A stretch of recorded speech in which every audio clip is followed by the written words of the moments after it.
Hey guys, and welcome to season 4 of the Us People podcast. I'm your host Savia Rocks, and in this season, we get to remember and reminisce back in time with some of our guests like... Hey, we are Entity, and you're listening to the Us People podcast with Savia Rocks. Hey, my name is Stephen Ridley, and you're listening to the Us People podcast with the lovely Savia Rocks, keeping it positive. Hi, my name is James Green. I'm a TV presenter, sports reporter and journalist. Hi, this is Joy Langley, and I'm the author of Navigating Stress. Hey, this is Travis Glossop. I am a creative radio producer for Kiss FM, and you're listening to the Us People podcast with Savia Rocks. We highlight the strengths of our cultures, talking about diversity and inclusion, and speaking out loud and proud about who we are. I was never that good. I was determined. I had a love for the sport, and that always fueled me. But arriving into London and kind of growing up in a really difficult situation, trying to kind of make sense of my life with at home, and not being accepted by the people around me, because in the 60s there was tremendous racism growing up in London. It's great. I'm glad, because I'll be honest, I didn't really work that hard at uni, so it was good to leave uni and really get on it, really because I also, as a person, I think I value productivity. A lot of people live to work. I think I am one of the work to live guys, but because my work is amazing, that's all right with me. So as a person, I go to bed happy when I've had a productive day. We've also saved the best till last by honouring another artist and showcasing their talent as our new theme song, with none other than your host, Savia Rocks, featuring in their song. So guys, enjoy, stay creative, and as always, please continue to be kind to one another. Let's go.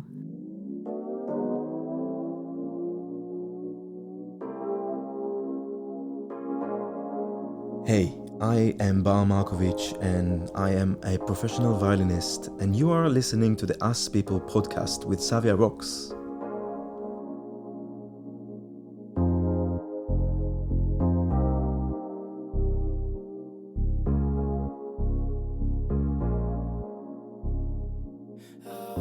Peace of mind.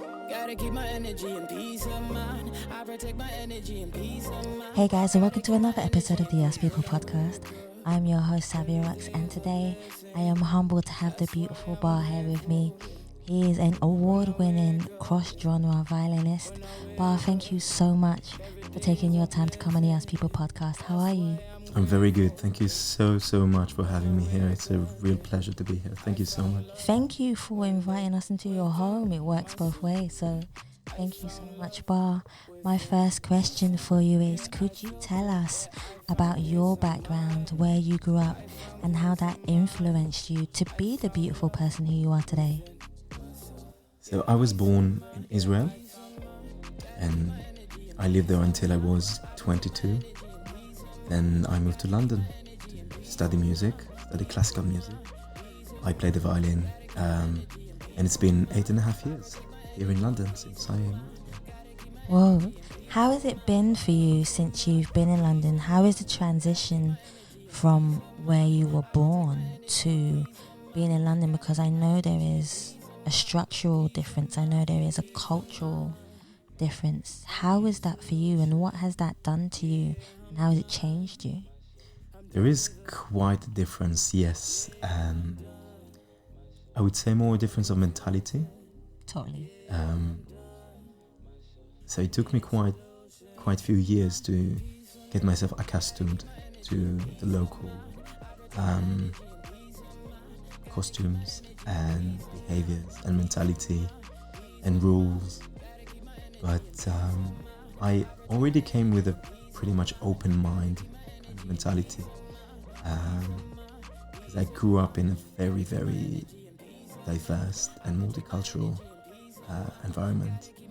So it was pretty easy for me to fit in the metropolitan, multi-diverse environment of London. I like that. So it feels very natural for me to just meet different people and just immediately click with them, or just feel like I could share values with them very easily.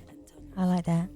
One of the questions that I love to ask anybody who comes on the show, any guest who comes in the show, is can you define who you are as a person, but also who do you see when you look in the mirror? But on the flip side of that question, has there ever been a time where you have looked in the mirror and not recognized the person staring back at you? How did you manage to transform who you were or where you were in when you were in that place to being the person who you are today or wanted to come back and be? That's a very good question. Let me take you back to the age of 18. A really good friend of mine back in the day asked me one of the most beautiful questions anyone has ever asked me. And it wasn't, will you marry me, by the way? Oh. That's a beautiful question. It is. He asked me, Bar, if I take away the violin from you, which is your livelihood, if I take that away from you, I take music, I take violin away from you, who are you? Back in the day, I was 18, I didn't know what to answer. I thought like, well, this is what I am, this is who I am. Music is me, I'm violin, violin is me. Me, violin, me, music, me. You know? But then, obviously I was a kid, I was still in my teenage years, although 18, but still. And you go forward, you fast forward like 3 years later, I picked up some experiences, life experiences. I could answer this question in a few words. A few years later, I would be in London, going through the struggle of being a lone student here, with no friends, no family. And then I could answer this question in a few sentences. And nowadays, after so many experiences I've been through, both here in London, around the world, back home, I can answer this question writing at least a full page. Wow. So, to me, who I am is not defined by my music or what I do as a musician, but rather I define my music and what I do. And it comes with experiences, it comes with through the years. The more you experience, the more you shape yourself. And we are a whole, one whole piece of a lot of little experiences that we go through in our lives. True. So we keep evolving, we keep changing, we keep growing. And it never ends. I like that. That's a beautiful answer to actually have. That's a beautiful answer. Talk to me about your values, living your life dream, but also being creative and leading people to victory in the way you create your music. So, as a musician, growing up, I obviously had to abide by certain rules. Of course, naturally. And you don't always like it, but you just have to do it, and you have to practice, and you have to do things in a certain way. And you think like, oh, maybe I've been destined to do this and this and that, X, Y, Z. And I remember being a student here at the Royal College of Music in London. I started kind of shifting away from all of this. I felt like I'm not so interested. And I was studying classical music, and that I grew up on that, you know. My whole education, musical education, my whole training was based on classical music. And I started shifting away from it. I wasn't that interested anymore. But I also discovered, I would say rediscovered, a new side in me, the creative side. Because I think since I was a teenager, I was kind of envisioning me creating music, me doing new things with the violin that are outside of the classical music genre. And as a student here, I started actually indulging in it and doing something about it. So I started creating some of my first works, pretty much. I mean, I did create something previously before I moved to London, but it took a whole new kind of direction as a student, because I was already thinking about the next step. What happens after I finish college? Because I just knew it, that there's not going to be a red carpet ready for me when I finish college. Nothing is going to happen on its own. It's up to me to make something. That's true. And I was looking to find myself as well, like how I can make my life as a musician challenging and fulfilling and wholesome, and be able to feel that I'm doing something that really fulfills my heart, but also can help me live, like job-wise, Yeah. And I started just coming up with ideas and trying different things. And by the time I just started picking up a pace and finding my rhythm. And by the time I finished college, I had gigs going on for me. I was busy. I was doing my own projects, and it just felt so good. It felt so good. It's not easy, obviously. The process of getting there, it's quite a journey. It takes time, and you go through some phases of like, I really don't know what I'm gonna do. How am I gonna do? Oh yeah. Sometimes you feel just lost. Yep. And it makes you think like, maybe I'm a failure. Maybe I'm not as good. Maybe I'm not as that. But it's all in our head usually. It's that little voice. It's funny you said that. I sent out a message. I send out a message every Tuesday. And it's funny that you said that, because the message this week was about having that little voice in your head, in your consciousness. And we all have that voice in our heads that plays such a detrimental part of how we think and feel towards who we are as people, but how we think people are actually feeling towards us, when half of the time it's not actually true. I could not agree with this anymore. It's absolutely true. I remember thinking to myself back in my college years, oh my God, I'm such a bad person, or I am just drifting away from everything that I know, and I don't deserve all of it. I went through so much, and now I'm like ditching it, I would say. But it wasn't really this.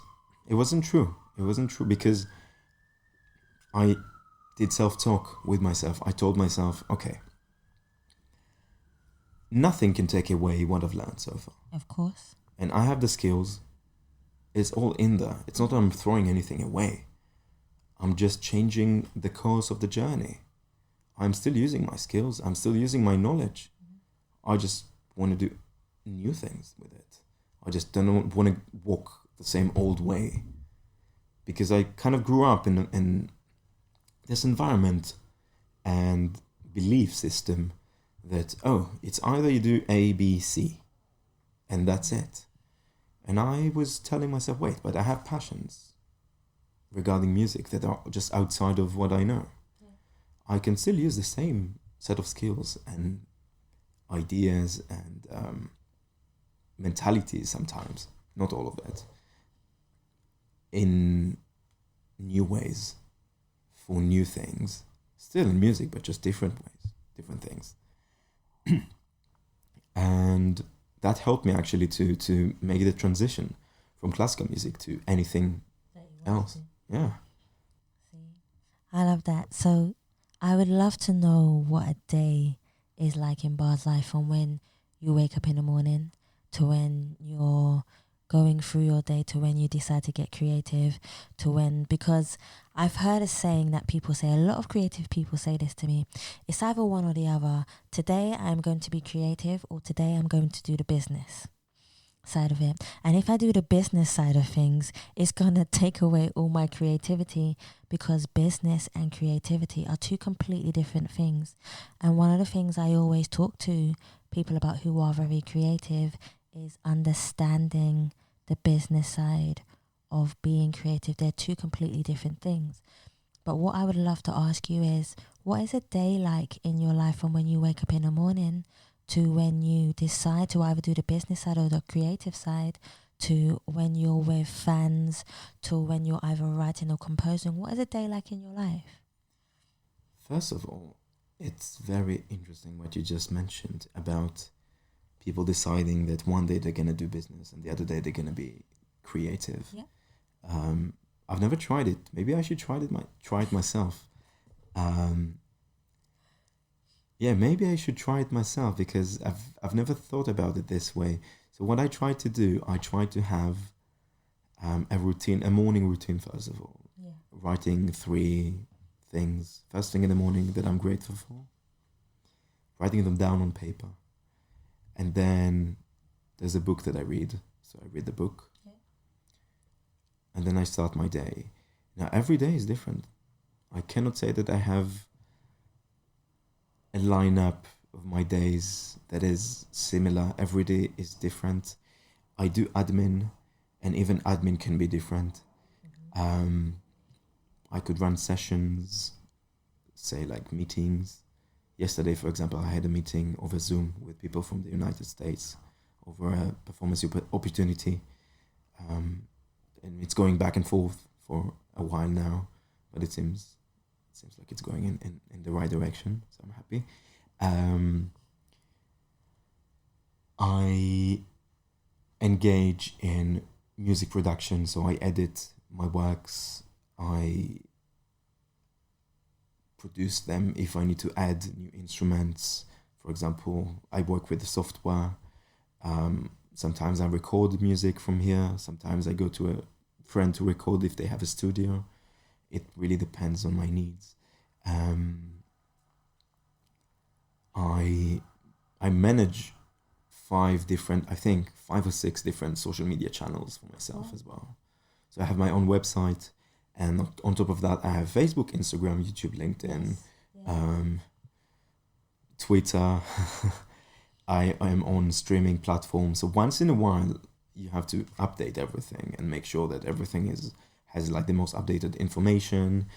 These days, I'm trying to apply to a lot of different things because I'm trying to broaden my horizons and get more opportunities for myself. Of course. So I also put some time into filling applications.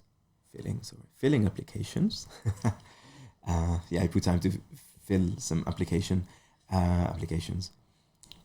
I'm trying to think. I do work out as well, so that's also some time that I put that I allocate. There's a lot of just small things that just sometimes you think like, oh, my day just disappeared. That happens often. like, oh, I don't have anything in the fridge. I need to buy groceries, and suddenly, like, 2 hours gone. Oh wow! I think that's a lot of our lives. 1 minute we're dead. I always go off course, so I say I'm gonna do something, and then I completely go and do something else, and that is I get told off all the time about this, and I think when you have a creative mind, your mind is all over the place. It's just naturally our trait of who we are as creative people. So even when you say you do so many things, you do admin, you go to the gym, for example, you might go and record. Mine might be the same. I might go and edit. So I always say small things make the big things happen in life. And I think all these small things add up. Sometimes I think we go about life and we think the huge thing is just going to drop on the table, and that's not how the beauty of our journey works. If we appreciate the small things in our life, when the big thing comes, we're ready for it, and we love it and we nurture it so that we can become better. So I think you're just going through that transition now where you're having these phone calls, you're having these meetings, you're making beautiful music, you're releasing music, as I see also as well. And all these things that you feel are small to you are big to us. Absolutely. No, absolutely. And I wanted also to add, to me, I could, let's say, run some business admin arrangements and get creative on the way, because I just get ideas. I can get ideas out of random things, and suddenly I'm like, oh, wait, yeah, that could be something interesting. Yep. I'll give you an example.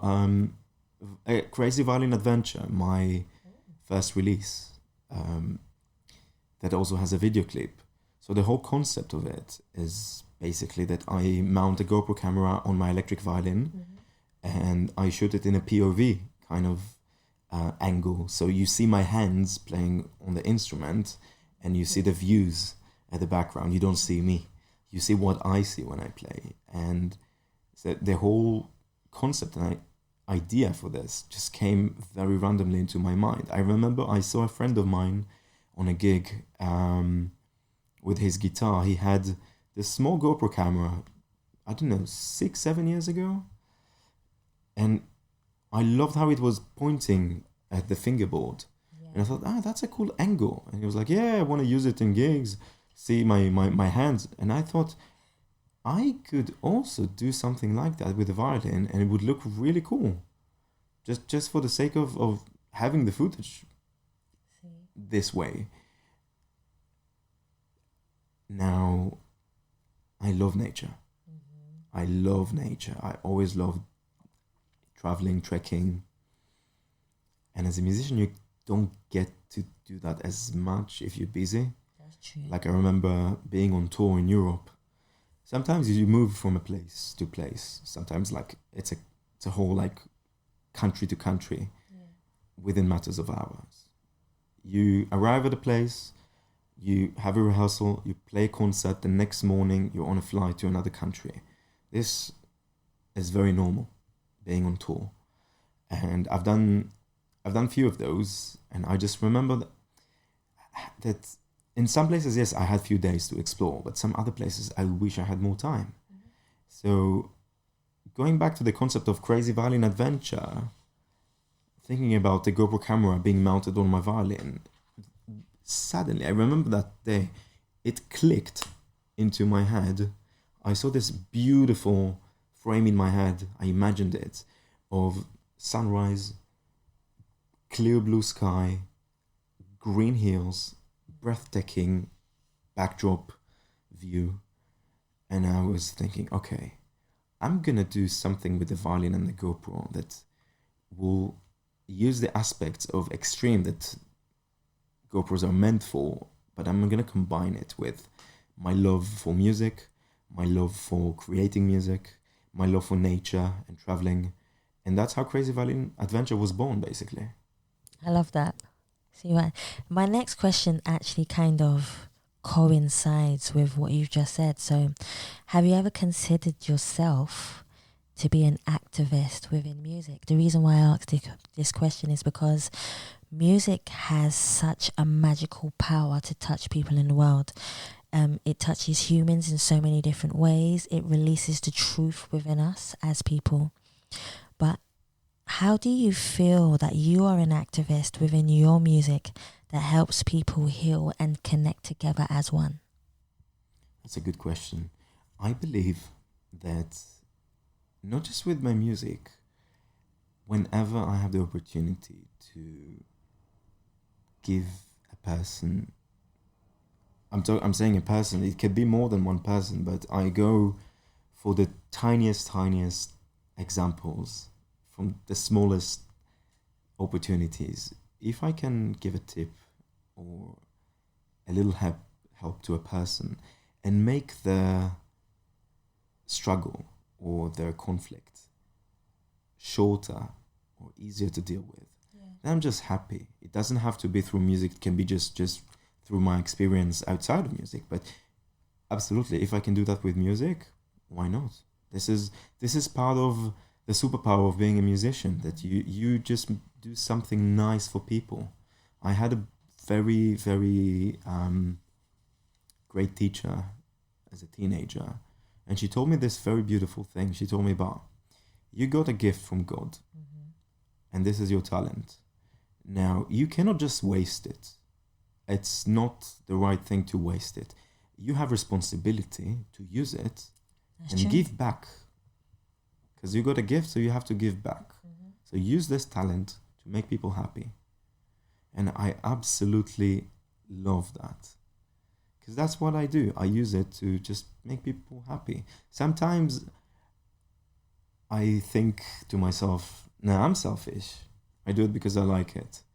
But it's easy to forget that us musicians, obviously, we like to do it because we like the approval of people, you know, for what you do, because you put your soul into it. Yeah. But at the same time, we do make people happy.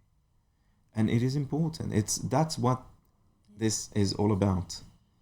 You know, if today I made one person feeling really good because I just gave them this moment of grace through music, then I've had a perfect day.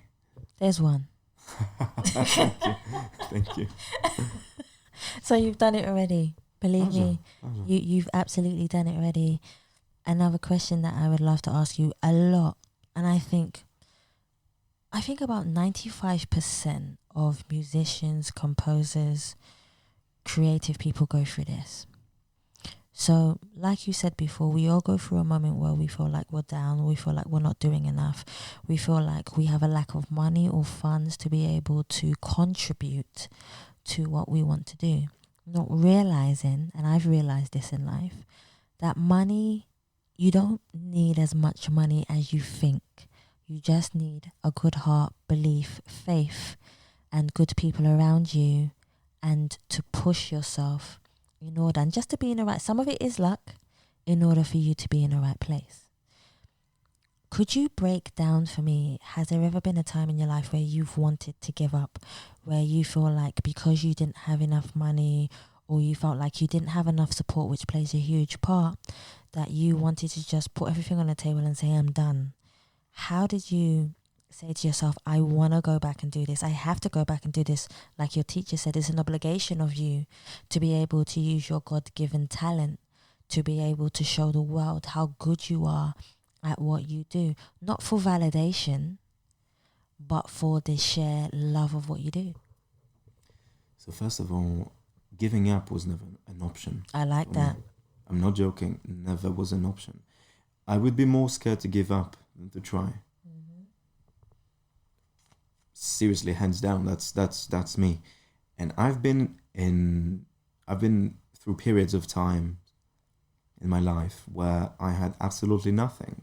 For example, to move to London and study at the Royal College of Music requires a lot of money.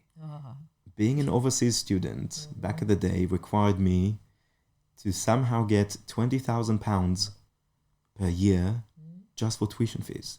And you multiply that by 4 because a degree is 4 years. So I had to not just get that money, but also find money to survive in London. You know, living expenses, rent, food. I don't know, maybe traveling, like taking the bus. Yeah. So I'm obviously my parents didn't have that money, if not even close. And I remember my mum kind of teasing me, saying, "Oh, have you found money yet?" No, of course not. Well, let's see how you're going to make that happen. And I thought like, well, I'm going to show her. Good. I found sponsors, philanthropists, who I played for, and then I wrote them a letter. Obviously, I didn't do it just by myself. I got help from other people that were really, really, really close to me, and they wanted to help me, and they guided me to do the right things. And then I got the funds, and then I told my mum. And suddenly, obviously she was proud, but she also realized that I'm not just living home, I'm living the country. Yeah, you can do it. And then I moved to London.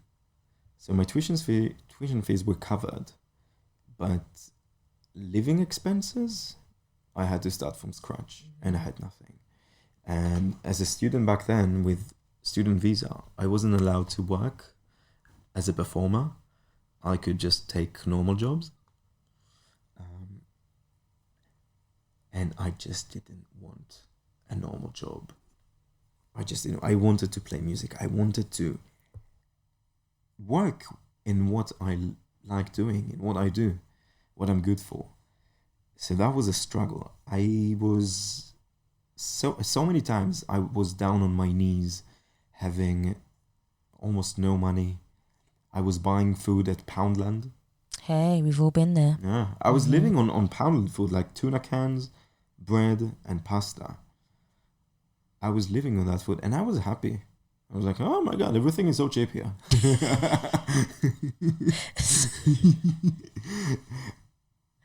I do remember once asking my teacher in college for food money, because I didn't have any money coming in for like that week, I think.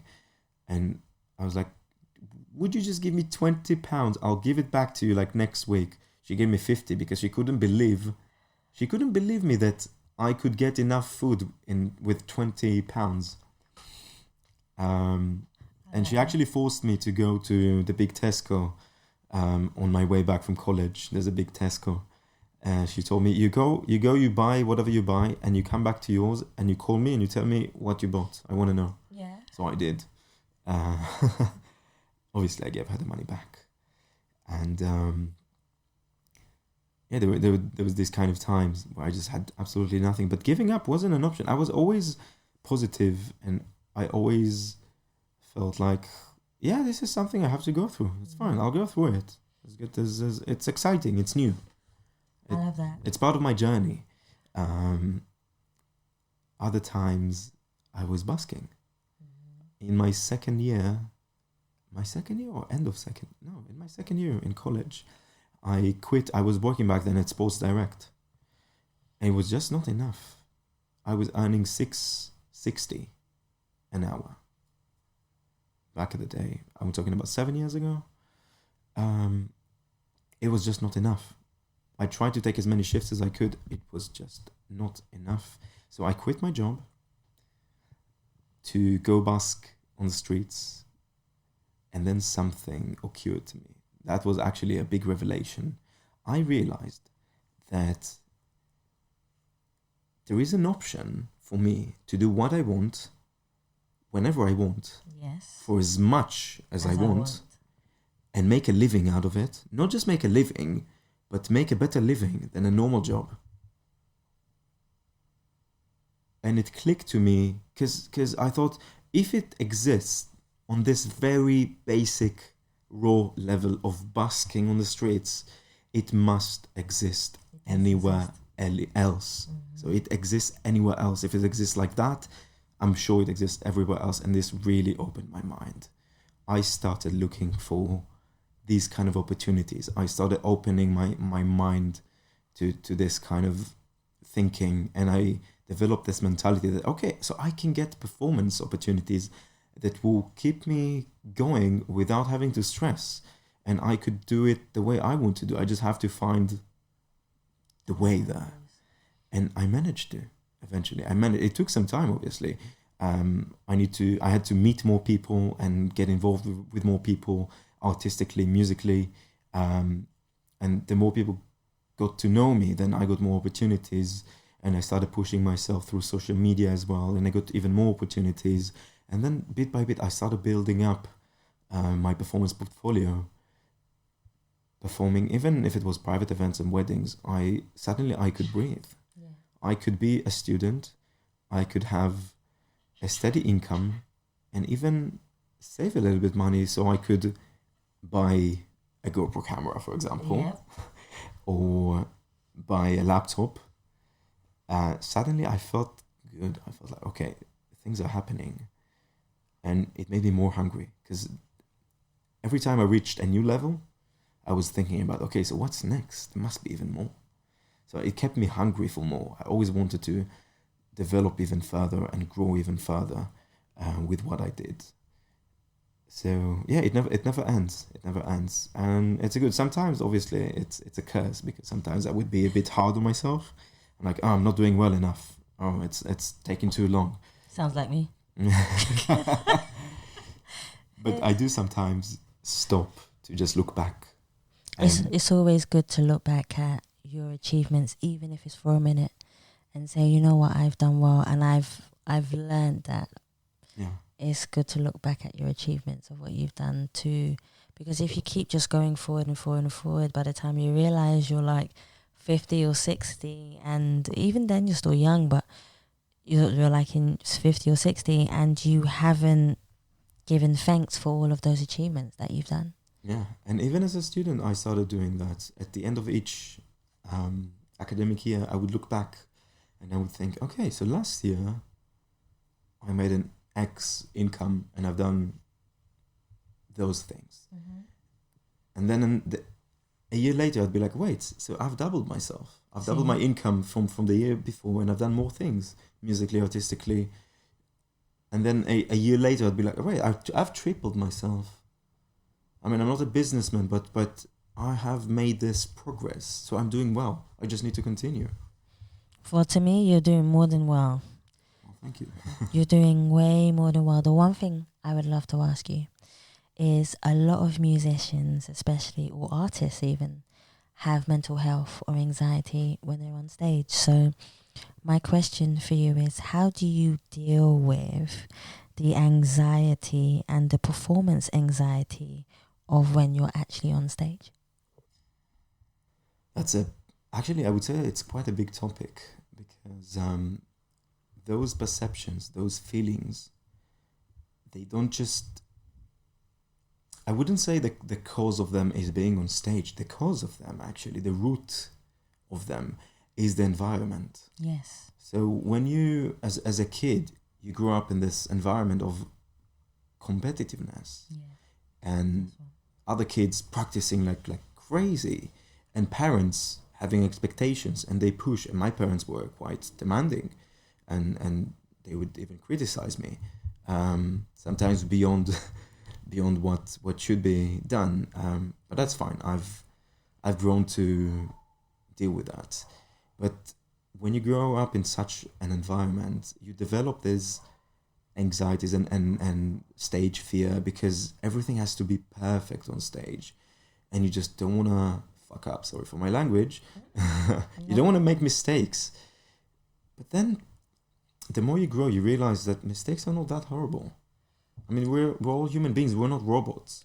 I find the imperfections to be perfection. Absolutely. And if there's other people out there that play like machines, well, good for them. If they like to play, to practice 8 hours a day, every day, and do only that and not know anything else in the world apart from their instrument, that's good for them. I just thought, well, I want to have other things in life as well. I want to have... Obviously, I'm not trying to put anyone else down. I'm not trying to say that I'm better than anyone.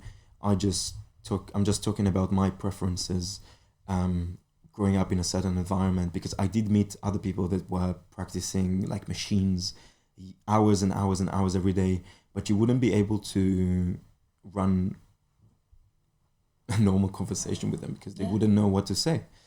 So I just thought to myself, I want to experience life. It's not just about music. I love music. Music is my life, but I do have life outside of music. I do have my wants and needs and other things that make me happy and thrilled and excited.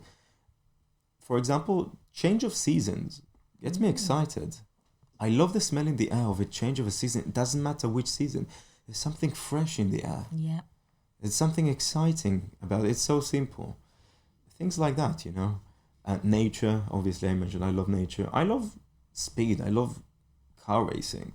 I don't have a driver's license, but I love going to go-karts. What would be your car of choice? McLaren. For real? Yeah. I went in one. When I sat in a McLaren, I was so low that all you could see was my hair. You couldn't see anything else. It was that low, and I was like, whoa. And then it's funny because, and I asked the guy, the question I asked him was, why did you decide to buy a McLaren? He said, I have so much money, he said. This was his words. I have so much money, and I thought if I don't do it now, I never will. And I've realized that a lot of people who work in the corporate world, because that's where I work, A lot of people who work in the corporate world have a lot of money, and I mean a stupid amount, but they're not happy. And there is one guy who I became very close with. He has 9 Porsches. And I said, are you happy? He said, no. I can just buy them just because I can. And there is an abundant difference. And this is what I mean. And what the point I'm trying to get at is you can have a lot. I done it the other way around.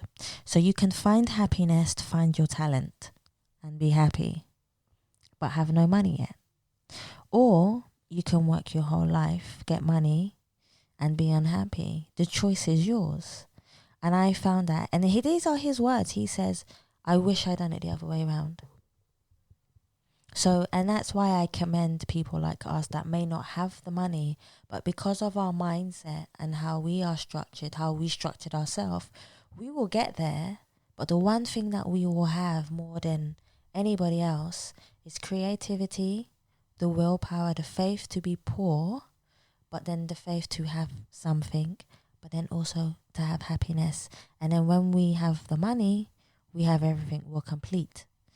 But because they've done it the other way around, they feel like because they've got the money young, they don't feel like anybody is their friend. They feel like everybody who is trying to be their friend wants something from them.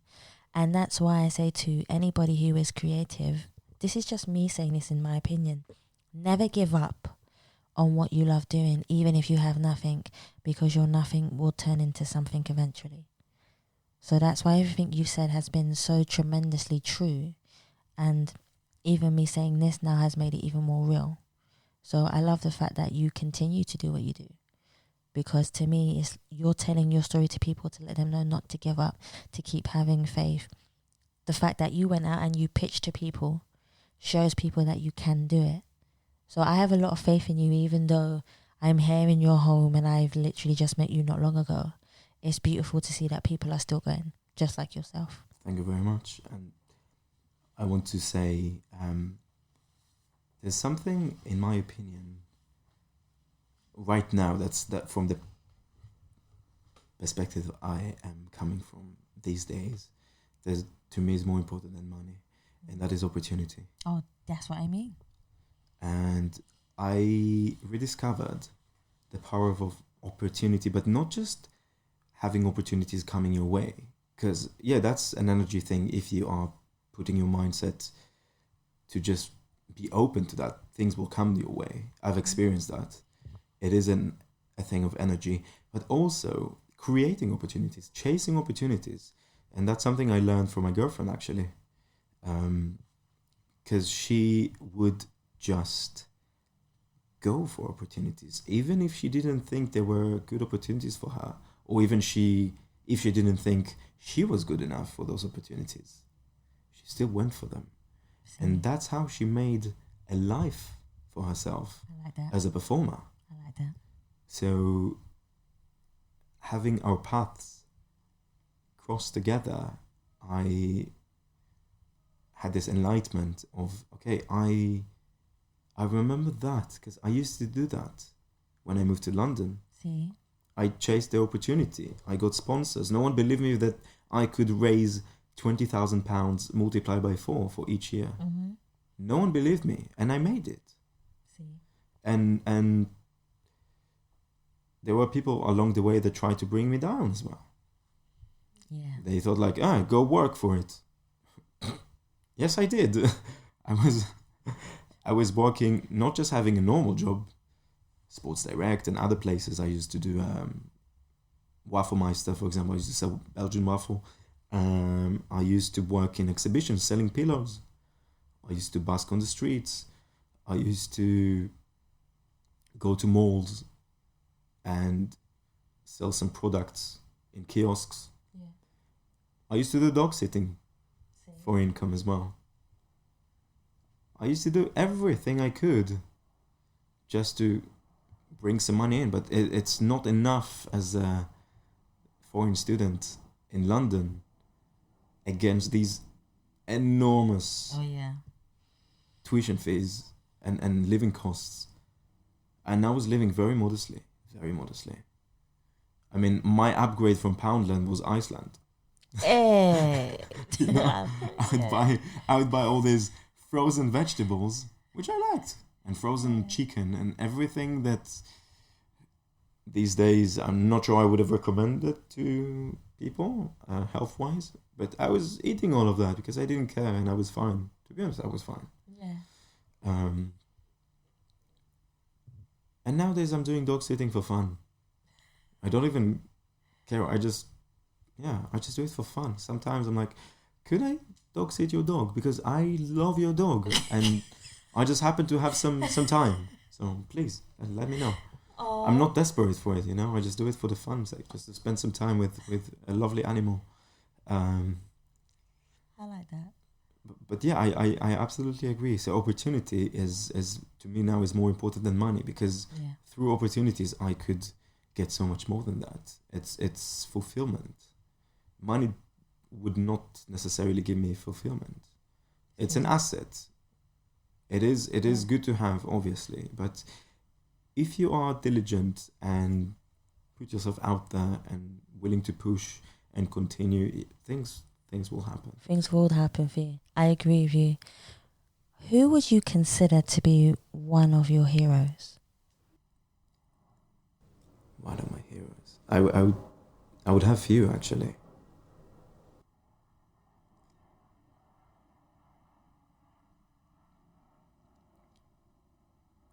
First of all, my dad. My dad went through some very hard things in life. Very, very hard. And he had to put with some unrealistic scenarios, life-threatening, unrealistic scenarios that normal people just don't even imagine. And he's got PTSD from it. And no one ever took care of him. And yet, he still managed to marry my mum, who was a beautiful person, and raise a family and take care of us, all of us, and make sure we get good education and that we're safe. And he would always show up if I needed him, if I needed his help. And he would always defend me if I needed. Always. Always and always. And I want to say my mom as well, obviously, because you had to put up with other things in life that when I discovered them, I was like, wow, my heart is aching because people don't deserve that. But at the same time, I'm feeling that I'm so happy that they found each other. Yeah. Because they are truly in love with themselves. With each other, sorry. Well, they're truly in love with each other. Yeah. And it's just, I'm very fortunate to have that situation and the family, because not everyone is fortunate to have that. I've known some people that weren't as fortunate, so it's something that I cherish. I really cherish. Also, all of my violin teachers would be my heroes. All three of them. They're all females.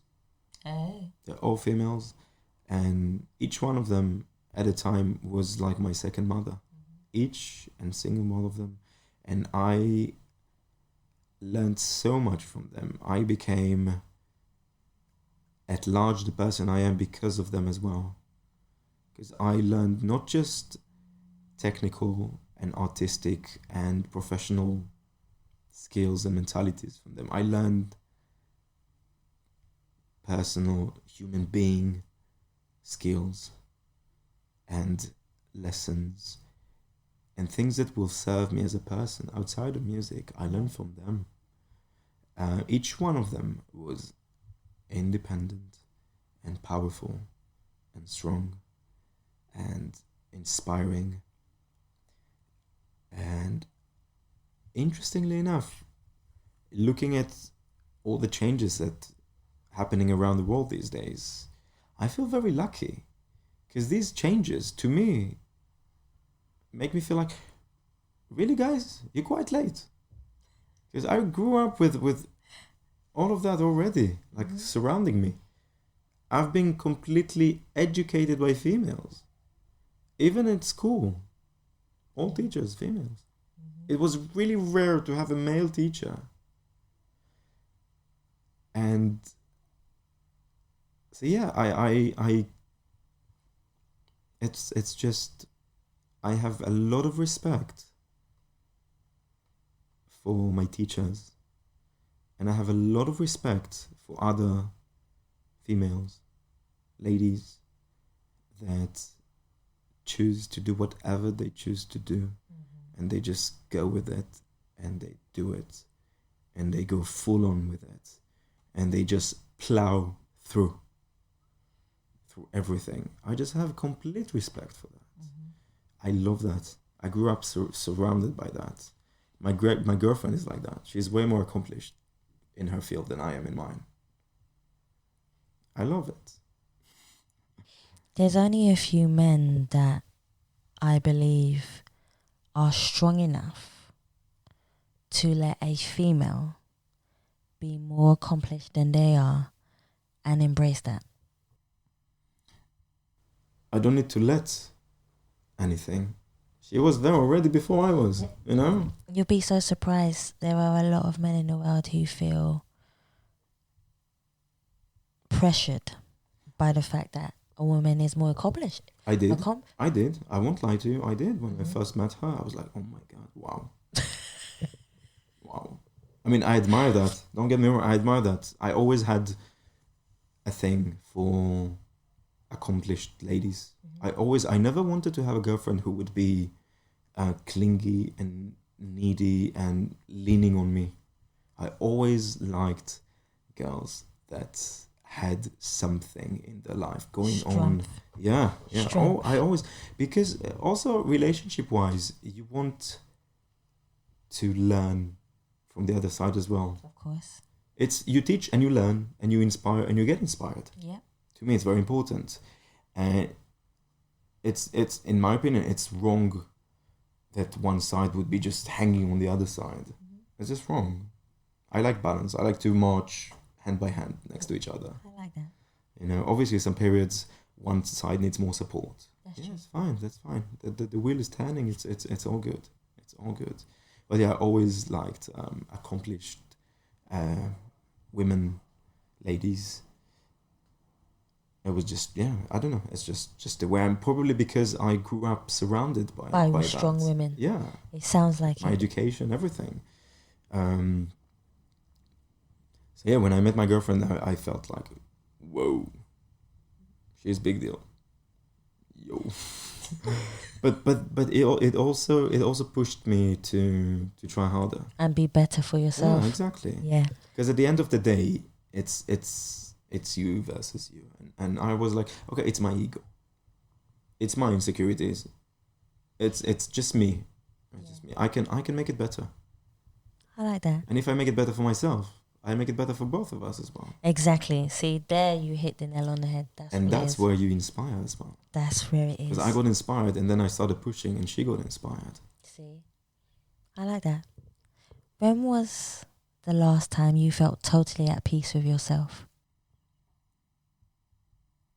Quite a few times recently. I like that. Yeah. I like that. No, quite. I'm in a good place. I can see that. I'm in a good place. I can see that. So. And funnily enough, it's August, yeah. A year and a half ago, I was in a very different place. Very different place. But I maybe you have a question where I could provide that answer for. So. But yeah. Well, I could ask you. Yeah, ask me. I'd be happy to ask you. My question would be, was there ever a time when you were in a bad place? Yes. Could you tell us the story of when you were in that bad place? What do you feel put you in that bad place? And how did you come out of that bad place? So let's go back to... let's go back to January 2021. January 2021 is when I was hit by depression for the first time in my life. It was the middle of COVID as well. It had nothing to do with COVID actually. COVID was just a not amazing background for it that added its own things, but my depression was just something much bigger than that. So back then I was few months separated from my ex-girlfriend. And a year before that we went through an abortion. It was tough. It wasn't easy. None of us was ready for that. And we were on pills as well. Mm-hmm. So it just was very surprising and very scary, happy and scary at the same time. That's how I felt. Because I wasn't ready for anything like that. And so the abortion was just tough. And the aftermath of that was even tougher because for 8-10 months, she was just not well physically. It created some problems. Mm-hmm. And I just didn't want to be there anymore. I lost everything inside me, all the feelings, and I felt guilty as well. I didn't leave. I just wanted to stay there to make sure she gets well. And eventually she did, and then it was my time to finish things in November 2020. Then in January 2021, when my depression struck in, it was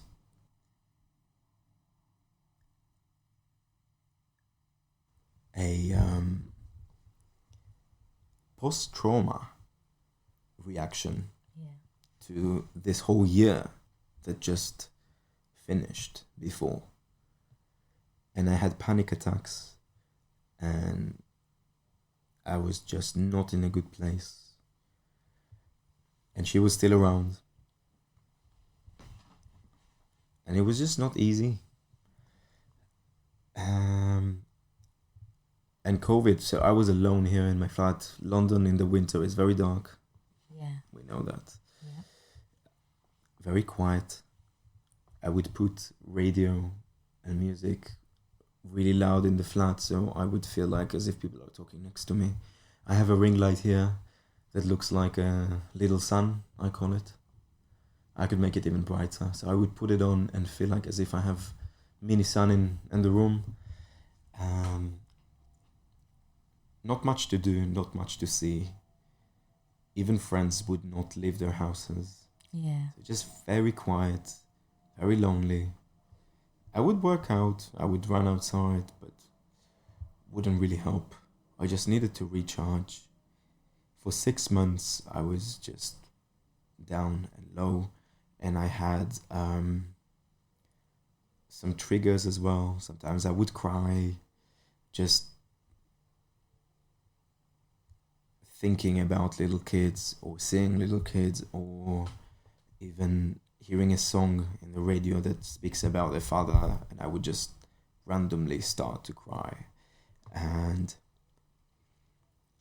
it got worse. It became anxiety and paranoia, and there were other things going around back then that just got me so scared. And so I would close the windows, I would put the blinds down. I didn't want people to hear me. And I remember just thinking to myself, okay, this has to end. Yeah. This is not me. This is not the way I am. I'm not that person, because it's not how I deal with things. I don't deserve it. I just thought I don't deserve this. So I started taking NLP sessions remotely via Zoom. Within 2 to 3 weeks, I completely bounced back. It was a miracle. It was a miracle. I just bounced back completely to that person I was when I just arrived in London, full of hope, full of optimism, full of wonder. And then I had a crazy summer 2021. I was gigging so much, like 5 gigs a week on average. It is enormous. I've never had that even before COVID. And I was feeling great, and I was happy, and I was just doing what I loved. And I didn't sleep a lot, but I was very happy, and I had energy. And for 6-7 months, it went like that. And I was so happy. Obviously, I had some I think twice I just needed like a week off just to sleep. And I got that. But I was happy, and I was in a good, neutral place. And then I met my girlfriend. See? And then it went even higher than that. I fell in love. And I discovered an even stronger sense of love inside of me. So much strong that I could just heal myself from anything just by being loving. Sounds cliche, but it just felt like that. It just felt like that. And I saw the reactions of other people around me. They were like, you're glowing. It's so nice. I was like, well, I'm loving. And then I looked back. A year.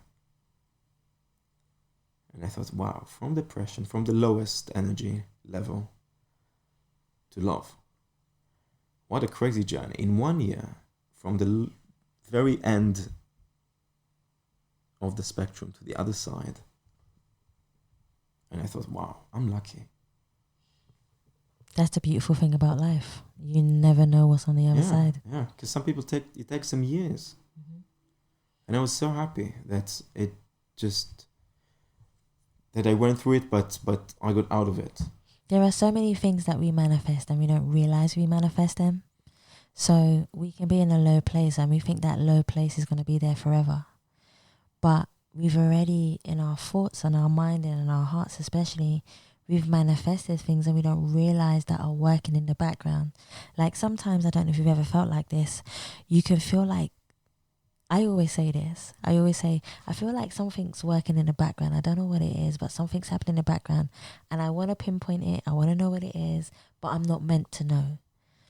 And even when you're at your worst, those things, those good things are still working for you in the background. So when you are at your lowest point, you will push yourself and you'll keep pushing because you've already manifested goodness and it's coming. You just have to be patient. And that's the key word, is patience. Absolutely. I remember in the middle of my depression, I wanted to go back home for like a month. So I did. And I just knew that I just need some time to recharge, be with the family, enjoy my country, meet with friends, go to the beach. I told myself, I'm not going to push for anything. I'm not going to expect anything special to happen.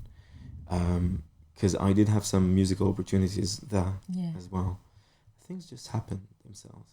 And I just knew that it's time to just relax and recharge. And it was going well, actually. It was going really well. And then I went to Spain with my sister for another month because she lives there. And even became better. Then I had a little fall down just before I came to London. And then in London, but then I was like, okay, so I'm not letting anything bring my way up. So I started NLP and just, See, those are the stories that I love to hear. And you made me ask the question. So thank you. Pleasure. I only have 2 more for you, Bar. So my second to last one is, when you feel like you have done everything in your life that you've wanted and needed to do, what would you like your legacy to be in the world? It's a good question. It's a very good question.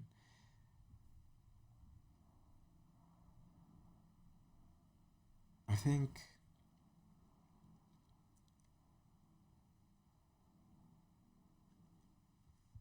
if we're talking about legacy, I would definitely like to help other people to realize that whatever they do doesn't define them, but they define what they do. And that's how you make something, even if it's something that many other people do, that's how you make it yours. That's true. That's how you make it yours. Because if you are defined by what you do, then who are you? That's one thing. Another thing is, I always like to find new horizon. I always like to do things that are outside of the box. Reinvent myself. Find new ways of doing things. Collaborate with people. And just be open-minded. I think being open-minded is very, very, very useful.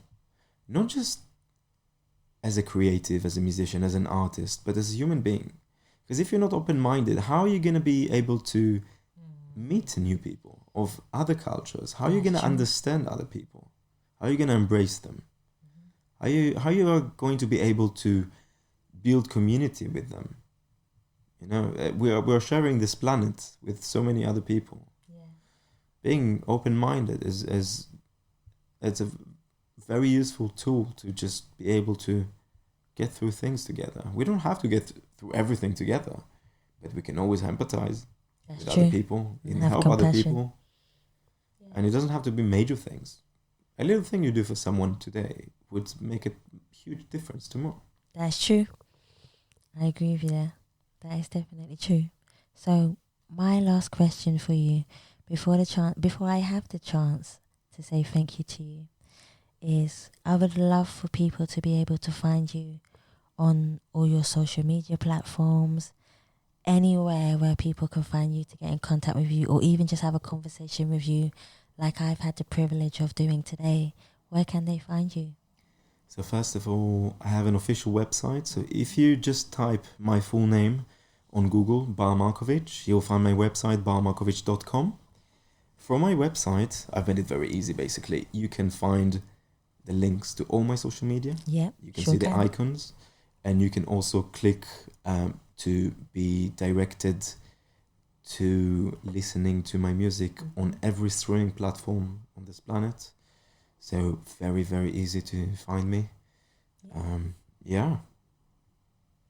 And it's all available out there. So whatever platform you want, whatever social media platform, it's all there. Making it easy for everyone to jump in. I like the way you said that, making it easy. It sounds like a good sentence to say. I like to make things comfortable. I like to be a comfortable person for other people. You know, if I can, why not? No, that's true. Because if other people feel comfortable around me, then they will feel more themselves. That is true. Right? That is and they can enjoy themselves better. I agree with you. I can enjoy them on a deeper level as well. That is true. But this is where I have the chance to say thank you so much for inviting us into your home. Thank you for your compassion and kindness. Thank you for your communication over the phone for the last few weeks. I'm so humbled to be here with you and Bentley, who is behind me. Thank you so much for having me. I've enjoyed every single second of interviewing you today. It's been an absolute pleasure. Thank you so, so much. Pleasure is all mine. I'm very happy to have you both here. I've had such a nice time. Very, very lucky, very humble, very happy to have done this. I'm very grateful. I'm so happy that you found me. This is so random and I'm so glad. I'm so glad, I'm so happy. But this is the miracle. This is how I changed my mindset to even open myself up for more opportunities. Exactly. And you found me. Because something changed in the way I radiate. And I don't think it's a coincidence. I think it was meant to happen. I think I've always said that people are sent to you. So my grandma gave me this saying. She says, when God or whoever you believe in wants to bless you, they'll send you a person. And I've always kept that with me. So every time I meet someone new, and believe me, ever since 2020 of interviewing people, I have met so many incredible people and heard so many incredible stories that my mind is just blown away by each and every story that I hear from everyone. You know, let me add to that, please. There is one of the in one of the first chapters of the Bible, of the Torah, the Jewish Bible, says that God created man in his shape or in his form. Yeah. Therefore, to add to what you said, even for non-believers, who whatever you believe in,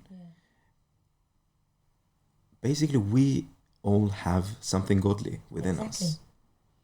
So if a person has been sent to us, it's because we also made that happen, because we have something godly within us. Yeah. So we have the power to make great things. Because and it's funny, I do believe in God, but I'm not a religious person. Yeah. You look at me, you see me. But the fact that, I mean, you read God created this, God created that. We have the power also to create as human beings. Exactly. There you go. Even if you don't believe, we can create. We can create life. We can make kids. We can plant trees. Yeah. We can build things. Yeah. We can create. We can create music. We can create art. We have the power to create things for ourselves, for each other, for others. We have something godly within us. We have the power. I love that. Bar, thank you so much again for coming on the show, and I can't wait to release this, guys. I can't wait to release this, guys. I want to thank you so much for listening to the As People podcast, and please remember you can subscribe and leave us a review on Spotify, iTunes, Google Play, and any other platform that you prefer listening to. Please also follow us on Facebook, Instagram and Twitter, and you can also donate to the As People podcast by simply going to the Savia Rocks website or just typing in paypal.me/Us People podcast. Guys, thank you so much for listening. Stay happy, stay positive, and as always, please continue to be kind to one another. I'm done with her. Yeah, I'm done. I'm done with confusion. Yeah, I'm done. I need a solution. Peace of mind, peace of mind. Gotta keep my energy and peace of mind. I protect my energy and peace of mind. Gotta keep my energy and peace of mind. Peace of mind, peace of mind. Gotta keep my energy and peace of mind. I protect my energy and peace of mind. Gotta keep my energy and peace of mind. Peace of mind. Gotta keep my energy and peace of mind. I protect my energy and peace of mind. Gotta keep my energy and peace of mind. Peace of mind, peace of mind. People say that having a peace of mind is trying to find a consistency of calmness within ourselves, to crave for a clarity that drives us through our emotional journey of life, to never let a person's judgment manifest into a fear inside of us, learning to believe in our ability to shine through the darkest moments and tunnels when we cannot see the light. Patience being our light for forgiveness and strength, to believe in our destiny. If you want real peace of mind, one needs to stop fighting their inner thoughts and embrace them with love, because love is the most amazing and beautiful strength that we have to conquer our peace of mind. Make your thoughts impact a nation by keeping them true and honest, especially to yourself. But make your peace of mind protect you when you don't have strength to embrace anything else. Find your peace of mind by listening to your heart. Peace of mind, gotta keep my energy and peace of mind. I protect my energy and peace of mind. Gotta keep my energy and peace of mind. Peace of mind, peace of mind. Gotta keep my energy and peace of mind. I protect my energy and peace of mind. Gotta keep my energy and peace of mind. Peace of mind, peace of mind. Gotta keep my energy and peace of mind.